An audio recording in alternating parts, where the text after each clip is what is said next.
In a thrilling Asian Games 2023 quarter-final, the Indian cricket team secured a semi-final spot after defeating Nepal by 23 runs.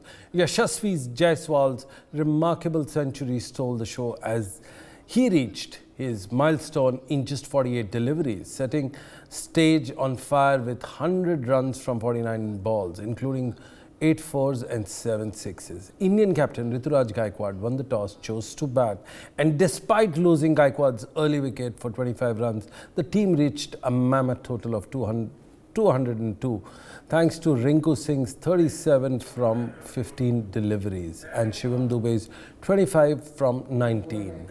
Nepal put up a valiant effort but fell short at 179, ending their tournament journey with this victory. India is now a strong contender for a medal. Remember that women's team has already won a gold medal and the boys in blue are chasing the coveted gold medal.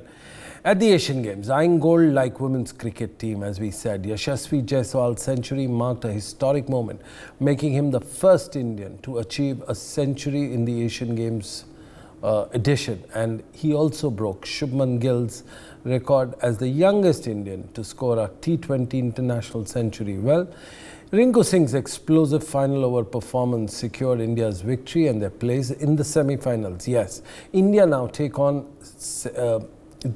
reached the semi-final and they'll take on, we'll get to know later in the day who wins the classification match. However, the enthusiasts are eagerly awaiting the semi-final opponent. Anticipating more thrilling action in the Hangzhou, India aims to make history by bringing home another gold medal. Well, to talk more about it, we have two of the eminent panelists who are podcasters who join, one in the studio and one from New Zealand. Harsimran Julka, who joins me from New Zealand. Harsimran, what is the mood of cricket, especially when you're walking into the final few days of the World Cup cricket? And to top it all, you have the Asian Games where the women have performed well, secured a gold, and now the boys are looking at it. How is the Indian diaspora feeling about the whole entire journey in the last fortnight? Harsimran? Yes, thank you, Sunil, for inviting me. And yeah, congratulations to the Indians for performing very well in the sports arenas around the world. And yeah, the diaspora is feeling very energetic and very enthusiastic. As you know, cricket is almost a national game for all of the Indians for the past many decades. And so almost all the bars and pubs are full. And not only Indians, but even the locals are actually betting on who's going to win the matches. And as you know, online betting is illegal in many parts of the world, including in New Zealand. So many of the bars and pubs, like Tab here, is actually will actually be playing all the matches here, and people would be really rooting for the Kiwis as well as Indians and Aussies. They have their favorites, as you know. Well, absolutely. So the mood is very exciting. Let's take a step back. In the entire euphoria of the World Cup, we also have an important Asian Games, which is supposed to be one of the landmark sporting events in the world. Harsimran, you not only have India, but you also have the Sri Lankans, the Pakistan, the Bangladesh and Nepal vying out. What is the mood in the Asian community, largely from where you represent in New Zealand? Right. The people here from the Asian community, especially, I could say it's the Indian subcontinent, which includes Pakistan, India, Bangladesh, Nepal, Sri Lanka. They feel very happy when any of the player wins, because simply because people from the subcontinent have risen through a lot of challenges. Unlike places here where you can find the facilities in the West, we don't have any. So They feel very, very positive, and that they can, if a person from their village can achieve something at the global level, they could do too. Absolutely. So yes. So it's a feeling of the subcontinent. It's not a nationalistic feeling, but people feel proud of the Sri Lankans. Sri Lankans feel proud of Indians, and similar to the Bangladeshis. So it's like a camaraderie. Absolutely. And unfortunately, my Pakistani friends don't like it, and even my Sri Lankan friends don't like it. But people call them Indians because we look almost the same. Absolutely. So it's a very warm feeling amongst all of us here, right, across the subcontinent. Right. Interesting point you made about the camaraderie of how the people look like, and everybody is called as, and they celebrate cricket. Indian. Yes, absolutely. and they celebrate in unanimity. That's Take right. a step back. Dave, I'd like to come back to you. You've been involved with various podcasts and everything. What is the kind of feeling that you have, especially right now? Because you have almost 2 tournaments happening parallel. Hi, first of all, thank you for having me on the show. It's a great pleasure to be here. I think the feeling is absolutely brilliant. You know, this dogged win that we had over Nepal, right on the heels of the 2023 ODI World Cup being, of course, held in India. So the mood couldn't be any more upbeat. And I'm glad that youngsters like Yashasvi Jaiswal are once again getting a chance to prove and show the world that what the Indian youth is made of. A sparkling century in the Caribbean, then before that a century in the IPL, and now most recently a 49-ball 100. Let's talk about that 49-ball 100. Let's talk about the quarter-final game. Right. Just take our viewers through, our fans through, about how big was the total, the importance of Rinku Singh, again an unsung hero, largely a product of IPL. How did the entire game pan out for Team India? Because it was a close finish. Well, absolutely. So they were saying that the ground isn't really the biggest out there, but you definitely could not doubt that about the distance the ball travelled when it met the meat of the blade of Yashasvi Jaiswal's bat. He was involved in a fantastic century run stand, opening run stand with his captain Ruturaj Gaikwad, who of course could just make 25. But some smouldering hits to different parts of the ground, and then of course some finishing touches rendered in the end by none other than our very own Rinku Singh, the IPL sensation. He made an unbeaten 37 of 15 deliveries. And also let's spare a thought for the 5 wickets taken between Arshdeep Singh and Avesh Khan. That in the end made Nepal's already stiff task stiffer in the end. Absolutely. Stiff task made stiffer. Again, we've spoken about India's win, but somewhere we must compliment BCCI, because this is the Team B that is going, or Team India A that is actually visiting there. Now, when you look back and take a step back, there could actually be a place for Team C as well. When you look at the kind of reservoir of talent pool that you have some of the best players who are just waiting in the heels just to make a comeback. Your views, Dave, about how India has managed to get not only the first 15, the second 15, but also the third 15. Yeah, so it's absolutely competitive when you have a chance to shine for India. There is this reservoir of youth. Then there is this, you have to have the balance between some of the exceptional experienced players that we have. And at this point in time, I would say that India have to just take into control the realization that this is a great chance to win the gold medal in the men's Asians game 2023.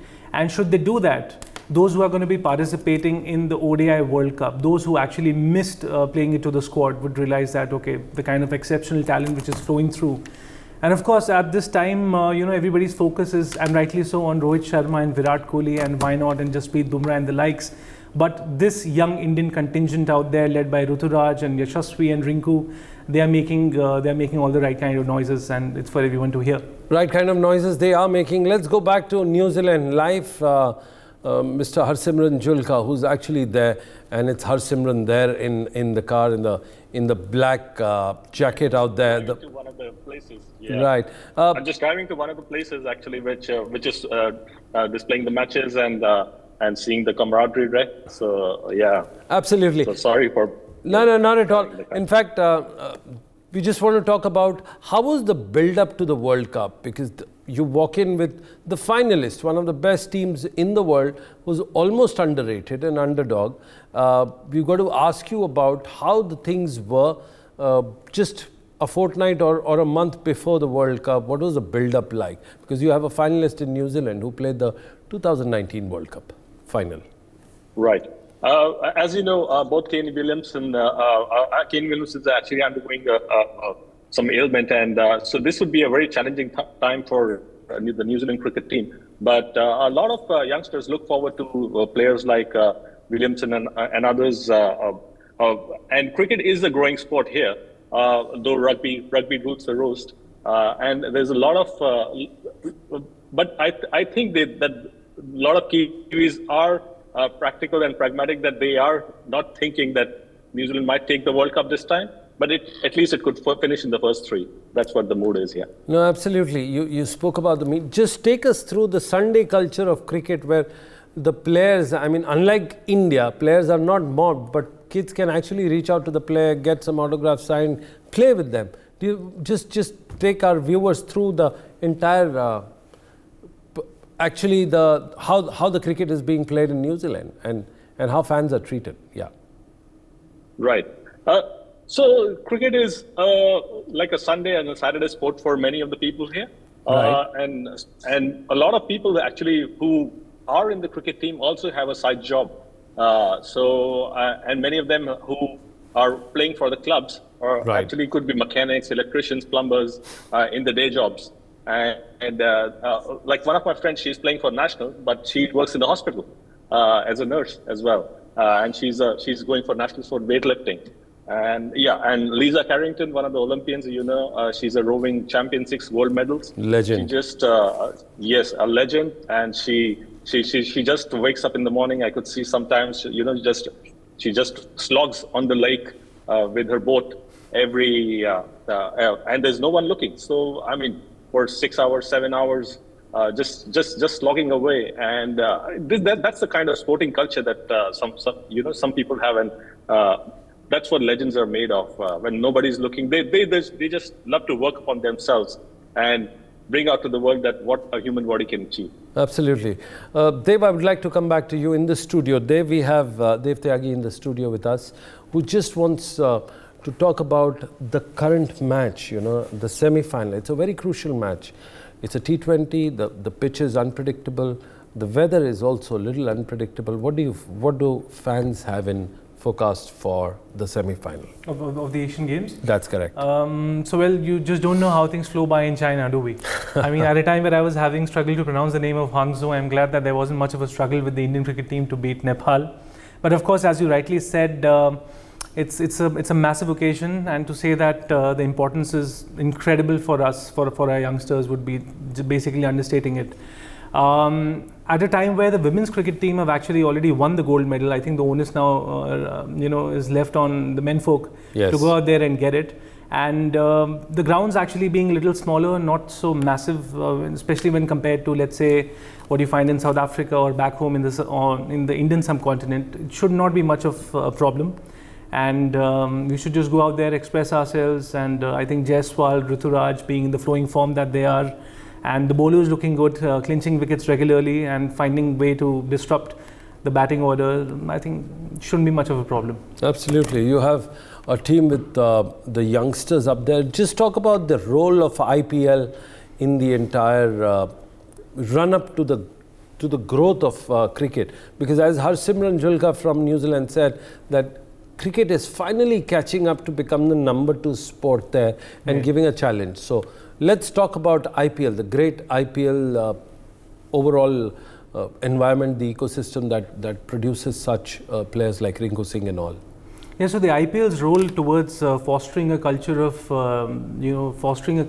new change in Indian cricket has been fascinating, because there was a time where IPL gave us players like Paul Balthati, and now we have cricketers like Rinku Singh, we have cricketers like Yashasvi Jaiswal, of course, we have Shubman Gill. Correct. So you have these slam bammers from the bat. Of course, Jasprit Bumrah first came to attention in the IPL.